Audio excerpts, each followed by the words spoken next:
Et le lendemain, je me suis rendue au 36 quai des Orfèvres, du coup, avec son amie avec qui elle était au concert, pour que lui puisse récupérer les affaires qui étaient au vestiaire qui lui appartenaient et pour que moi, je puisse récupérer les affaires que ma sœur avait sur elle ce soir-là. Donc le policier m'a tendu une enveloppe marron et dedans, il y avait son téléphone, ses clés et quelques pièces de monnaie qu'elle avait dans sa poche qui étaient tachées de sang. Et ça, c'est un peu ce que moi j'ai gardé et c'est un peu ce qui me rattache à elle aujourd'hui et je l'ouvre quasi jamais. Mais voilà, c'est important et je vous montrerai pas ce qu'il y a dedans parce que c'est mon petit jardin secret. Mais voilà, aujourd'hui, c'est un peu tout ce qui me reste. J'ai vécu ma vie étudiante pleinement. Je remplissais mon agenda autant que je le pouvais. Je partais en voyage, je faisais des soirées.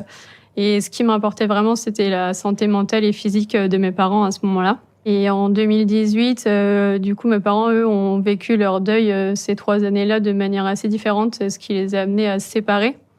Fin 2018, ça a été un petit peu la bombe à retardement pour moi. Et c'est un peu là que mon cauchemar à moi a commencé. J'avais des symptômes physiques assez forts.